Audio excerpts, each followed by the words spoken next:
Bonjour and bienvenue. This is Fabulously Delicious, the French food podcast, the show that's your ticket to all things French cuisine, from the buttery croissants of Paris to the finest cheeses and wines of Burgundy. We explore the food culture that has shaped modern gastronomy and continues to inspire taste buds worldwide.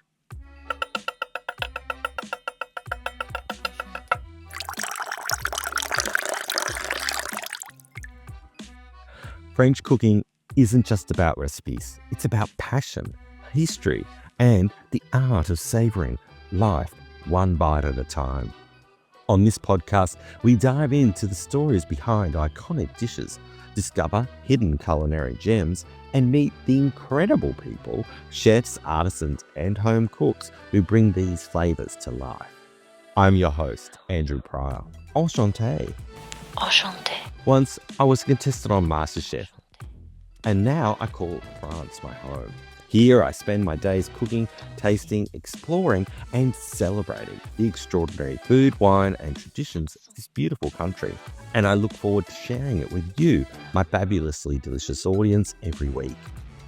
In this episode of Fabulously Delicious, we're heading to the heart of southwest France for a creamy, tangy bite of one of the region's most beloved treasures, Rocamadour cheese. Named after a cliffside medieval village that looks straight out of a fairy tale, this tiny round goat's cheese has a history as rich as its flavour. From paying taxes in the Middle Ages to gracing presidential banquets, Rocamadour is also known as Cabécou de Rocamadour and has earned its place among France's iconic cheeses. So grab a glass of red, a slice of crusty bread, and join me as we explore the delicious story behind this soft and sublime fromage. Welcome to Fabulously Delicious.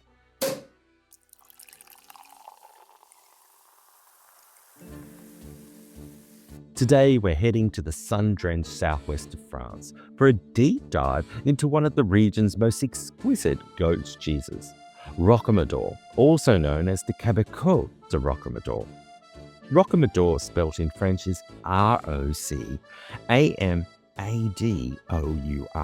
This little round cheese has a name as charming as the place that it comes from. It's also called Cabécou, and that's the cheese that is part of a broader family of goat's cheeses. But as you'll soon discover, Rocamadour has a personality and pedigree all of its own. Last month, actually, I covered the broader Cabécou category and its history. But today we zoom in on one of its most iconic members, the Rocamadour.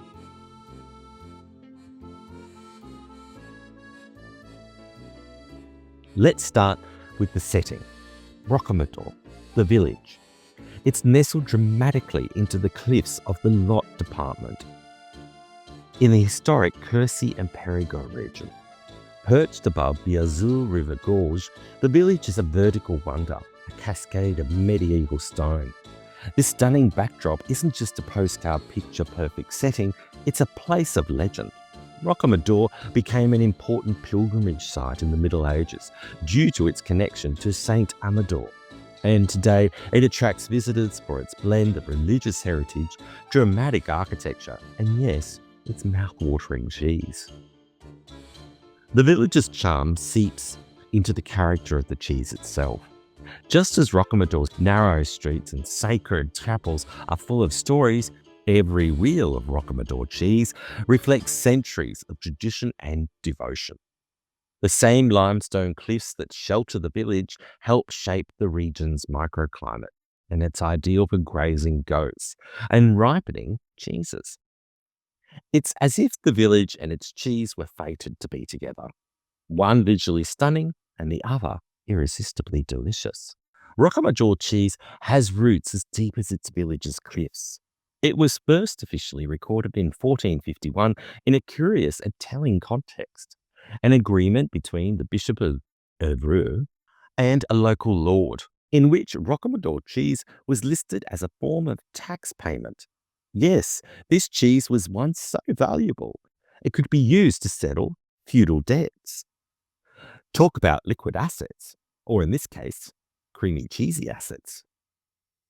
But this wasn't just an isolated incident. In the centuries that followed, Rocamadour continued to appear in local records as an agricultural product of importance, both as subsistence and as a commodity. In a time when most peasants paid their dues in livestock or grain or hard labour, being able to pay with the cheese hinted to Rocamadour's high regard and market value. It also signals that cheese making was already a refined skill in the region, nurtured by generations of goat herders and farmers.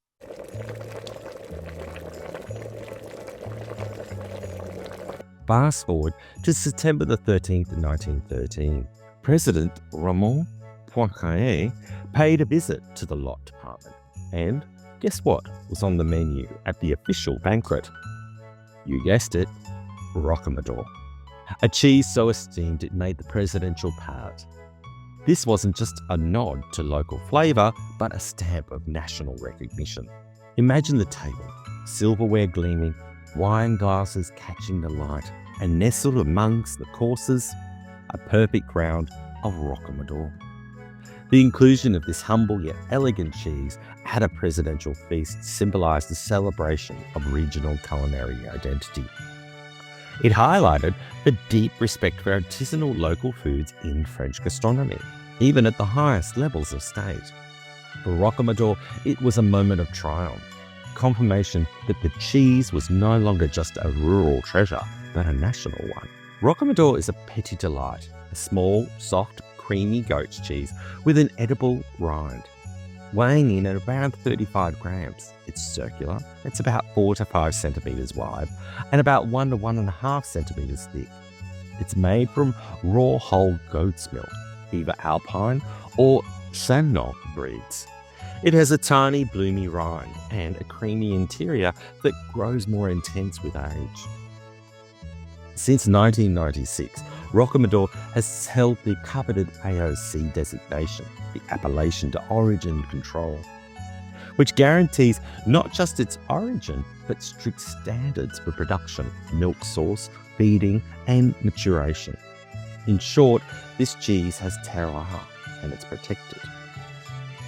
So, what makes Rocamadour different from the broader family of Cabécous? Think of it this way. All Rocamadours are Cabécous, but not all Cabécous are Rocamadours. Cabécous are small, soft goat's cheeses that are produced in various parts of southwest France, as I covered in my episode last month. However, Rocamadour has a distinct AOC, and that defines its specific production area within the lot and parts of surrounding departments, precise aging methods, and its signature creamy layer that develops between the crust and the heart of the cheese.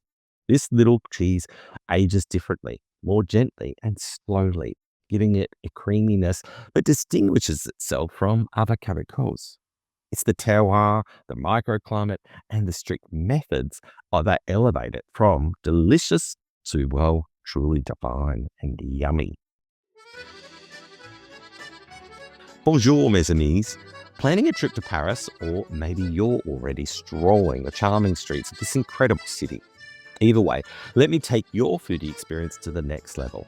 As someone who's eaten my way through pretty much every arrondissement in Paris, I've turned my love of Parisian cuisine into a guide just for you.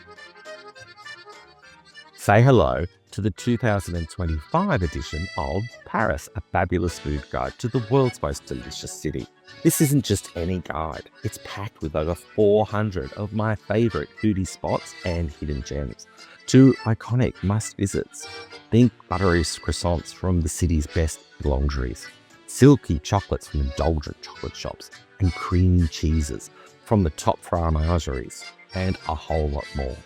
This new edition is bigger and better than ever. It features more restaurants, cafes, and wine bars. Plus, there's exciting new sections for vegan and vegetarian eats, dining with a view, and a reimagined food walking tour that will have you falling in love with Paris one bite at a time. So, are you ready to eat your way through Paris? Get your copy now at andrewpryorfabulously.com. where you can even get a signed and gift package version. Or you can hop over to Amazon, where there's even a Kindle version to get instant access and carry anywhere. Happy eating, and let's make your time in Paris fabulously delicious.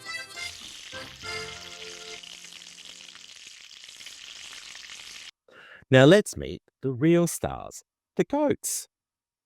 Only two breeds are allowed in the Rocamadour IOC production: Alpine and Sernol.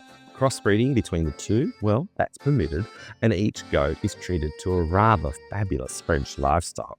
The density is limited to 10 goats per hectare, ensuring that they have enough room to roam and graze. Over 80% of their feed must come from the local region, with at least 70% of that being natural pasture, or hay. Hay? During the summer months, of course. No GMOs or silage are allowed.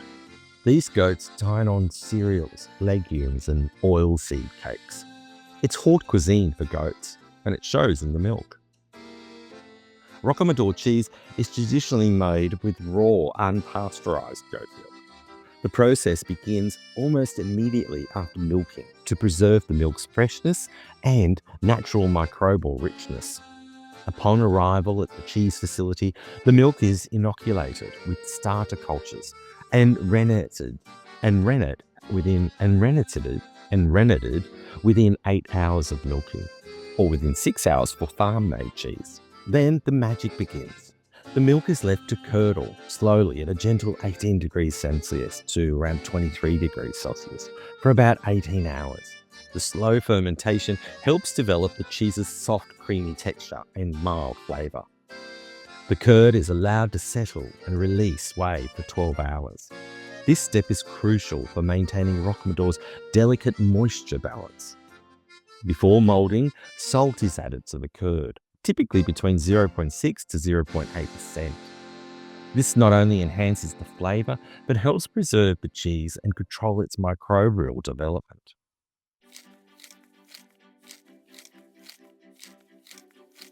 The curd is carefully ladled into small, shallow moulds, about 60 millimeters in diameter and 16 millimeters high. At this point, the dry matter content must be at least 31%, ensuring a proper balance of solids to moisture. Then comes ripening, a two-step affair. There's the pre-drying stage, which is for 24 hours at no more than 23 degrees Celsius, with humidity above 80%, allowing excessive moisture to evaporate and the cheese to begin forming its signature thin rind. Then there's the maturing. The cheese is then aged at temperatures under 10 degrees Celsius and humidity above 85% for at least 6 days. During this time, the rind blooms and the interior becomes increasingly luscious. Some producers extend the aging process to develop more complex, nutty or tangy notes to the cheese.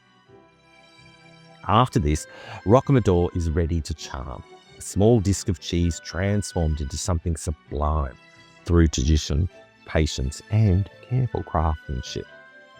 Most Rocamadour is sold young, after just 12 to 15 days of aging. At this stage, it's delightfully creamy, mild, and perfect for melting on hot toast, tucking into salads, or serving with a drizzle of honey. But don't be afraid to let it age. A more mature Rocamadour develops a firmer texture and bolder flavour. It's typically eaten as a cheese course, paired with a rustic red wine like a robust Bordeaux and a chunk of country bread.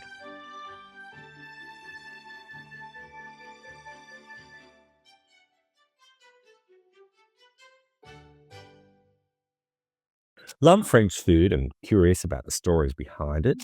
Then you'll definitely want to follow me on Instagram, where I'm sharing bite-sized videos of the fascinating history of French cuisine. From iconic dishes to quirky culinary traditions, there's always something fabulous to discover. Plus, you'll get behind-the-scene peeks at my life here in France. Think cobblestone streets, cheese shops, and a lot of delicious detours.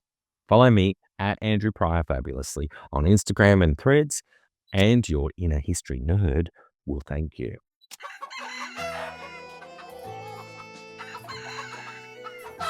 In 1998, Rocamadour production reached 564 tonnes, a 24.1% increase since 1996. And it's no surprise why. Its flavour, tradition and creamy elegance have made it a favourite, not just in France, but around the world.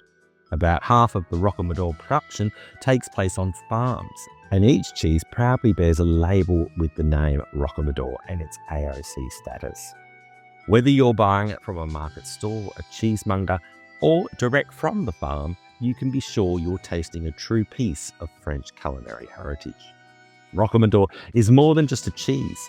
It's a bite-sized piece of French culture, tradition and taste. From the picturesque village that gave it its name, to the goats munching contently in sunlit pastures, every element of this cheese tells a story.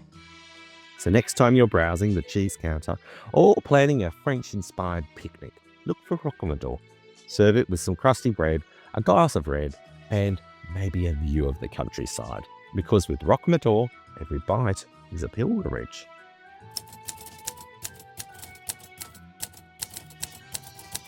If you're loving this deep dive into Rocamadour, make sure to check out some of the other fabulously delicious episodes devoted to the wonderful world of cheese.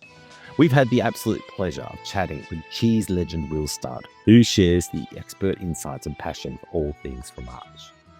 Don't miss my delightful conversation with cheesemonger Patrick Ambrosio, where we got meltly over the luscious Mont d'Or. And of course, our episode on the bold and beautiful Cantal with Jennifer Greco. There's a whole cheese board of stories waiting for you, so dig in.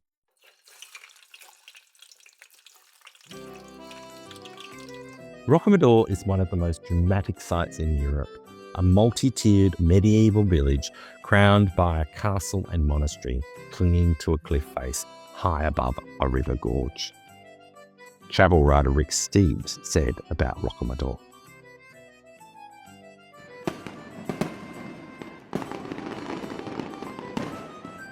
And that's a wrap for this episode of Fabulously Delicious. Had you heard of Rocamadour before? What's the most fabulous thing that you discovered today? Whether it's a fun fact, a recipe idea, or a deeper appreciation of French cuisine, I'd love to know your thoughts.